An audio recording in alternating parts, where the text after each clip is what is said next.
13강 시간이 들어왔습니다. 성격 이론 및 성격 발달에 관해 공부합니다.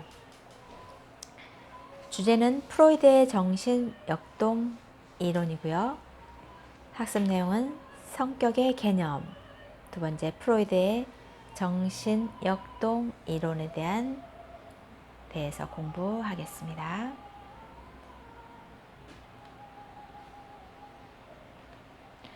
성격의 개념을 먼저 보겠습니다.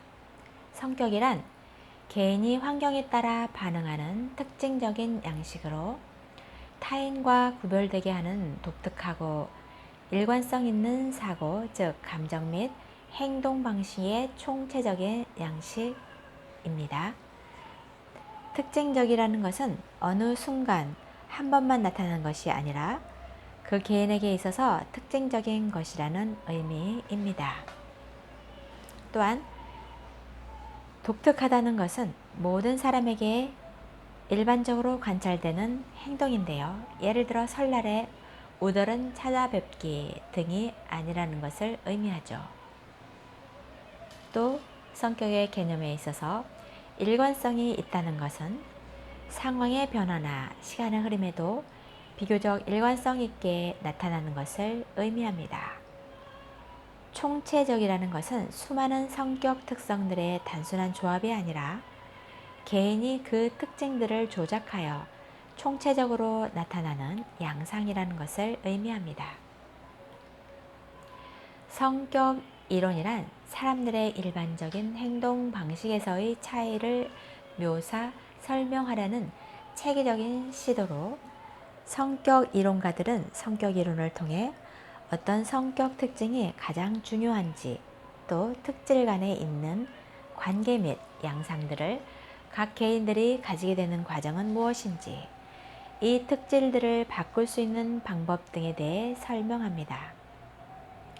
성격 이론들은 첫 번째 행동의 기저에 깔린 동기, 두 번째 환경을 해석하고 행동을 결정하게 하는 정신구조, 세 번째 타인과 구별되는 개인차, 네 번째 발달하는 방식의 발달 이론 내용을 포함하고 있습니다. 두 번째, 프로이드의 정신역동 이론에 대하여 보겠습니다. 프로이드의 정신분석 이론은 인간 행동에 있어 결정론과 무의식을 전제합니다. 결정론이란 개인의 사고, 행동, 감정이 심리 내적 원인에 의해 결정된다고 보는 것입니다.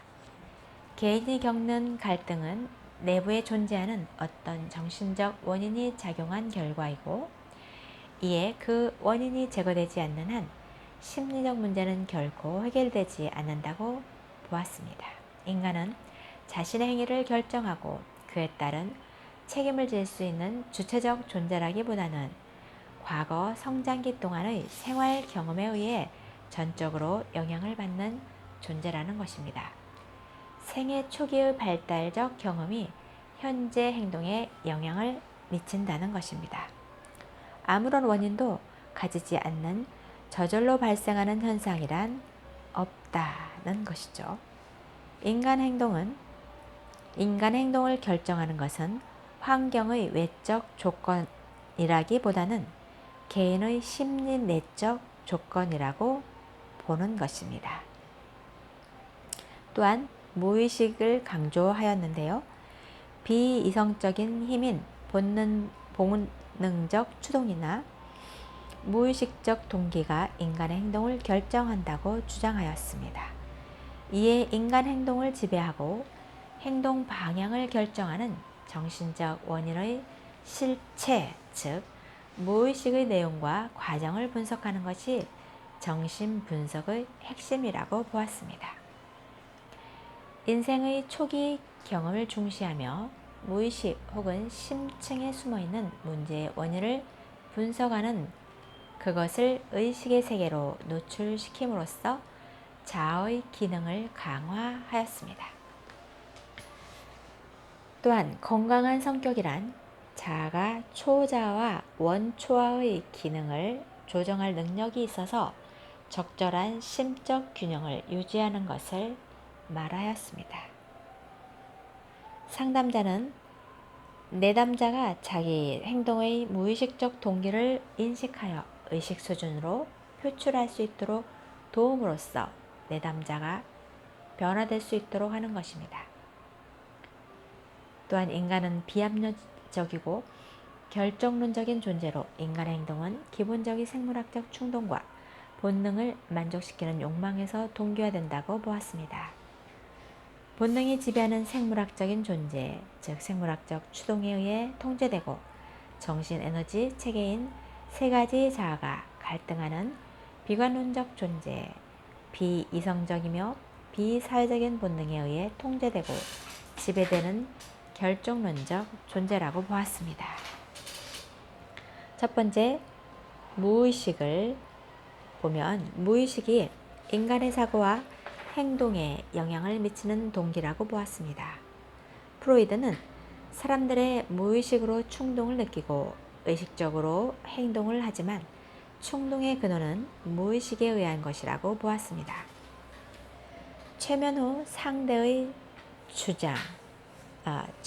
상태의 주장을 보면 최면 중에 들은 이야기를 최면이 깨어난 이후 행하게 된다는 것입니다.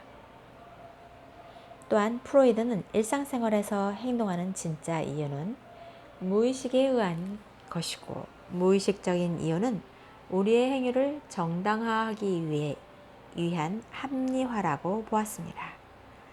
즉, 인간의 모든 행동, 느낌, 생각은 우연이나 실수인 것처럼 보이는 행동이라도 그것은 의식하지 못한 무의식 속의 원인에 의한 것이라고 보았습니다. 무의식적 동기의 원인은 성의 추동이고 이해 야기되는 에너지를 리비도라고 부릅니다. 자, 두 번째, 무의식의 형태를 보겠습니다. 즉, 자유연상, 꿈, 실수를 말합니다.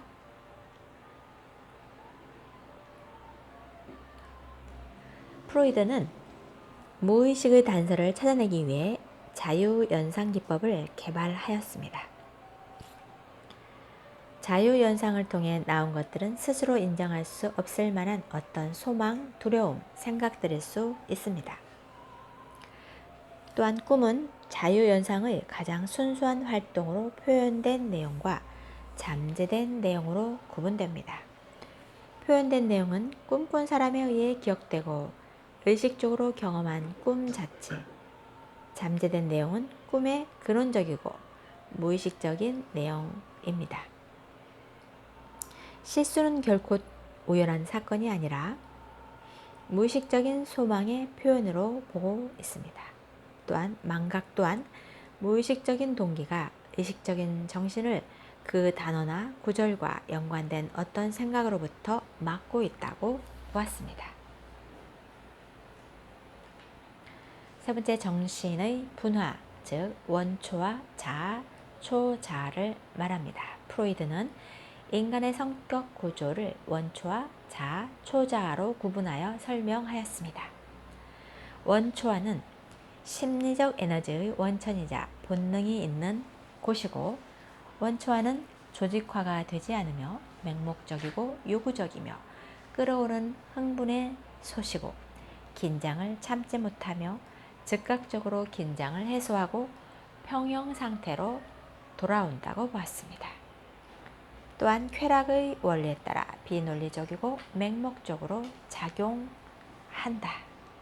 또한 쾌락의 원리에 따라 고통을 최소화하고 유기체의 긴장 해소를 궁극적인 목적으로 하였습니다. 또한 식욕, 배설욕, 성욕, 수면욕 등과 같은 본능적 욕구를 즉각적으로 충족시키기 위해 외부의 현실이나 도덕을 고려하지 않은 채 비논리적이고 맹목적으로 작용한다고 보았습니다.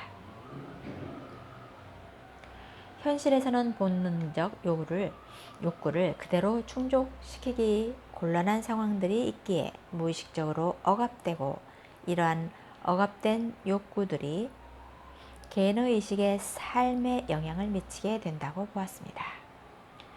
1차적 사고 과정은 예를 들어 배가 고플 때 맛있는 음식을 머릿속에 떠올리는 것이나 혹은 꿈을 꾸는 것 등을 말하죠. 즉 환상과 현실 구분이 안 되고 소망과 행동 구분 안 되고 시간과 무관한, 즉 아버지를 두려워하는데 돌아가신 후에도 지속되는 것을 말하죠. 즉 과거와 미래 구분이 안 되는 것을 말합니다. 또 비논리적 도덕관념이 없음을 말합니다. 이렇게 원초화를 분류하고 있죠. 두 번째, 자아에 대하여 어떻게 설명하는지 봅니다. 자아에 대해서는 원초화의 본능과 외부 현실 세계를 중재 또는 통제하는 역할을 한다고 보는 것이죠. 자아는 교통경찰관으로 본능과 주위 환경 사이를 중재한다고 봅니다. 또한 현실의 원리에 따라 현실적이고 논리적인 사고를 하며 환경에 적응하는 것이 자아입니다. 또한 주관적인 욕구와 외부의 현실을 구별할 줄 아는 현실, 검증 능력이 있는 것이 자아죠. 또 현실 세계와 접촉하는 성격의 한 부분이고요. 원초의 본능적 욕구와 초자의 도덕적이며 양심적인 요구, 현실 세계 간의 갈등을 중재하는 일을 한다고 보는 것입니다. 원초와의 초자 간의 갈등을 조절하고 외부 세계와의 상호작용을 유지하는 성격의 집행자라고 보고 있습니다. 또한 성격을 지배하고 통제, 조절하는 실행자로 보는 것입니다. 또한 교통경찰관으로 본능과 현실을 중재하는 것이 자아인 것입니다. 또한 2차적 사고과정, 즉 논리적인 세계, 원인과 결과의 세계를 바로 이 자아라고 봅니다. 또한 논리적, 현실적, 계획적 욕구를 만족시키거나 긴장을 감소시킬 대상을 발견할 때까지 에너지를 방출, 지연시키는 현실의 원리, 또 유기체의 욕구를 만족시키기 위해 합리적이고 현실적인 방법을 추구합니다. 세 번째, 초자아를 보겠습니다. 초자아는 쾌락보다는 완전을 추구하고 현실적인 것보다 이상적인 것을 추구한다고 봅니다. 초자아는 도덕적인 원리로 주 관심사는 행위가 선한지 악한지 혹은 맞는지 틀렸는지를 구분합니다. 초자아는 현실이 아니라 이상을 나타내며 쾌락보다는 완벽을 추구합니다. 초자아는 부모에게서 아이들에게로 계승되는 그 사회의 전통적 가치나 이상을 나타냅니다. 성장 과정에서 부모로부터 받은 전통적인 가치관이나 사회 규범과 이상, 도덕과 양심, 도덕적, 사회적, 판단적, 쾌락이 아닌 완전과 완벽을 지향하는 현실이 아닌 이상을 추구하는 것이 바로 초자아로 보고 있습니다. 도덕과 가치에 위배되는 원초와의 충동을 견제하며 자아의 현실적 목표를 도덕적이며 이상적인 목표로 유도하려 합니다. 또한 초자아는 인간이 무언가 잘못된 행동을 했을 때 수치심과 죄책감을 느끼는 것은 초자아의 작용이며 양심은 잘못된 행동에 대해 처벌이나 비난을 받는 경험에서 생기는 것으로 처벌받는 행동은 양심의 일부가 되는 것입니다. 양심은 충동이 바람직한 형태로 표출되도록 유도하고 본능적인 욕구 충족을 억제하는 기능을 합니다. 이러한 것이 실패했을 때 자아를 처벌하는 역할을 합니다.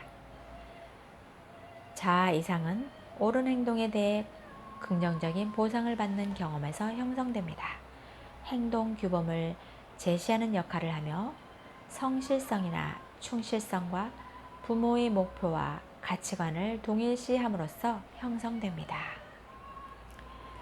네 번째, 프로이드의 성격 발달 단계를 보겠습니다. 리비도는 성적 충동 에너지를 의미합니다. 쾌락을 주는 성적 충동 에너지가 신체의 어느 부위에 집중되는가에 따라 발달의 각 단계를 명명합니다. 각 발달 단계에서 추구하는 욕구가 적절하게 충족되면 다음 단계로 이행이 자연스럽게 이루어지고 건강한 성격을 형성하게 됩니다. 반면 지나친 좌절 혹은 만족으로 고착할 수도 있습니다. 구강기 0세에서 18개월을 말하는데요. 리비도는 입에 초점을 맞추므로 아기는 침을 흘리고 씹고 빨고 물어뜯으면서 시간을 보내게 됩니다. 수유 시간이 너무 엄격하게 통제되면 아이에게 욕구 불만이 생깁니다. 만족의 원천은 먹는 것이죠. 그리고 구강 부위 자극을 통해 사회적, 물리적 환경에 접촉하는 시기입니다. 구강기적 성격은 과잉 충족되거나 과잉 결핍되면 후일 의존적이거나 자기중심적인 성격이 되며 손가락 빨기, 과음, 과식, 과흡연, 과욕, 수다 떨기, 손톱 깨물기 등과 같은 생활 양식으로 나타납니다. 세상에 대한 불신, 타인에게 손을 내미는 것에 대한 두려움, 애정의 거부, 사랑과 믿음에 대한 두려움, 고립과 유축 등 욕구가 적절히 충족되면 자신감, 관대함, 신뢰감, 독립성 등의 안정된 성격 특성을 보이게 됩니다. 구강기도 매우 중요하죠. 두 번째, 학문기를 보겠습니다. 18개월에서 3세의 시기인데요. The Anal Stage인데요. 리비도는 학문에 집중되어 마음대로 배설하는 것이 성본능을 만족시키는 1차적 방법이라고 보고 있습니다. 이 시기는 배변 훈련을 하는 시기이므로 학문 쾌감이 발달될 가능성이 높습니다. 배설 행동을 두고 부모와 갈등을 겪으면서 부모에 대한 애증, 즉 양가 감정을 갖게 되기도 합니다. 양육자가 배변 훈련 방식을 너무 조급하게 서두르거나 억압적인 훈련 태도를 취하면 학문기에 고착된 성격을 지니게 됩니다. 구체적인 증상은 대소변이라는 더럽고 지저분한 대상과는 달리 정반대적인 지나치게 깨끗한 것을 추구하는 결백증적 성격이 나타나기도 합니다. 배변 훈련이 순조롭지 않은 경우 배변을 보유하면서 만족을 느끼는 부모를 조작하는 경우로 이런 경우 학문 보유 성격이 형성되어 고집세고 인색한 성격을 형성하게 됩니다. 또 다른 경우는 부모가 하지 말라는 시간과 장소에 배변을 함으로써 부모의 요구를 거절하는 행동으로 나타나게 되는데 이럴 경우 학문 공격 성격을 발달시키게 되는 것이죠. 반면 배변 훈련이 잘 되면 창의성과 생산성이 발달하고 청결하고 정돈되어 있으며 시간을 엄수하게 됩니다. 그리고 독립성, 개인적 힘, 자율감, 부정적 감정을 처리하는 방법을 습득하게 됩니다. 학문기의 아동은 적대감, 파괴감, 화, 분노, 증오, 미움의 부정적 감정을 경험하게 되는데 이것이 수용 가능한 감정임을 자각하는 것이 중요합니다. 다음은 남근기에 대해서 보겠습니다. The Follic Stage 3세에서 7세입니다.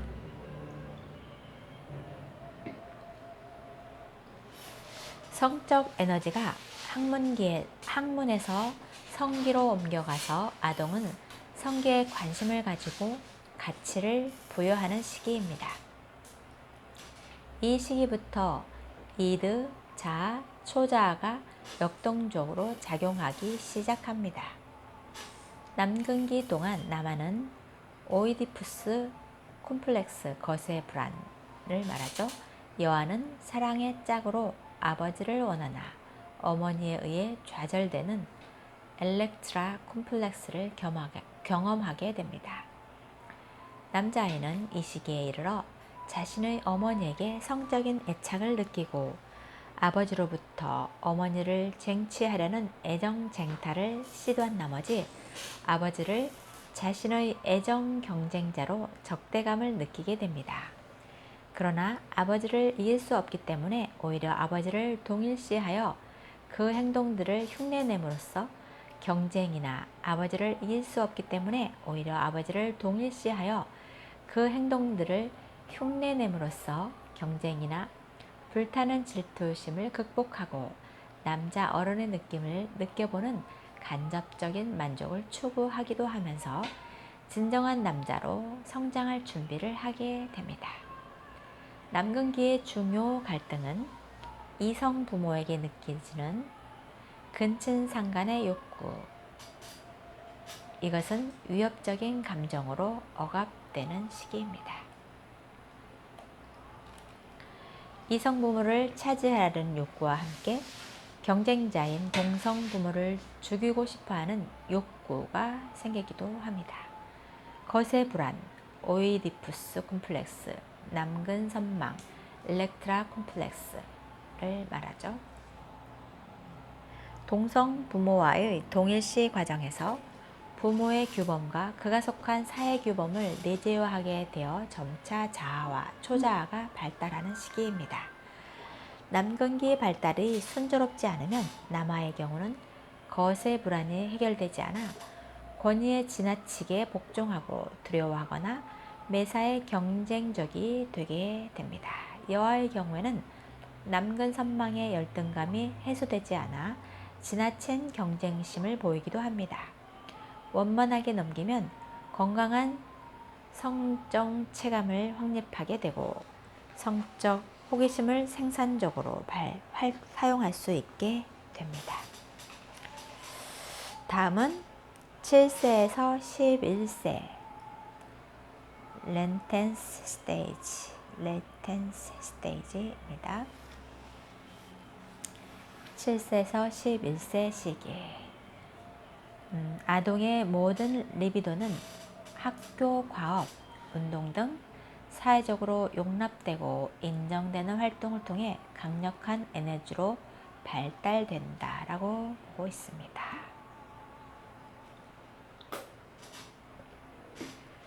그러나 사춘기에 성적 변화와 더불어 잠재기는 끝나게 되는 시기죠. 이 시기는 지적 활동에 열중하고 동성 친구와 친밀해지며 집단 행동이 발달되는 시기입니다. 이때 아동의 성적 욕구는 억압되거나 승화되어 외형상 평온한 시기가 되기 때문에 잠복기라 부릅니다. 또한 성적 충동이 학교 활동이나 취미, 운동, 우정으로 승화되는 시기고요. 자기애, 내적이고 자기중심적인 집착, 이러한 것들이 타인에 대한 관계의 지향으로 나아가게 됩니다. 성적이고 공격적인 욕구나 충동적 욕구가 외부적으로 표현되지 않고 통제되기도 합니다. 아동의 관심은 외부의 세상과 인간관계로 옮겨가게 됩니다. 이 시기를 잘 넘기면 학업이나 활동에 있어 성취감을 느끼고 대인관계도 원만해져 자신감과 적응 능력이 높아집니다. 반면 이전 발달 단계의 과제들이 미해결 상태로 남아 성적, 공격적 충동이 잘 제어되지 못하면 학업에 지장을 받고 누적된 학업 실패는 열등감을 유발합니다.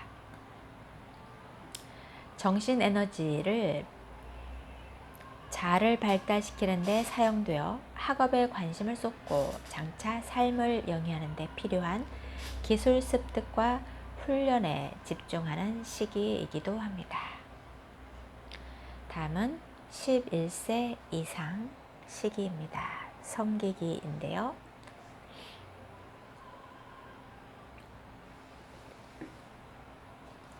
성기기에 들어서면 청소년들은 성행위를 통한 리비도의 충족을 추구하게 되며 이러한 리비도의 표출 양식은 전 생애를 통해 지속되게 됩니다. 자기애에서 벗어나 이타적 행동과 타인에 대한 관심을 갖게 됩니다.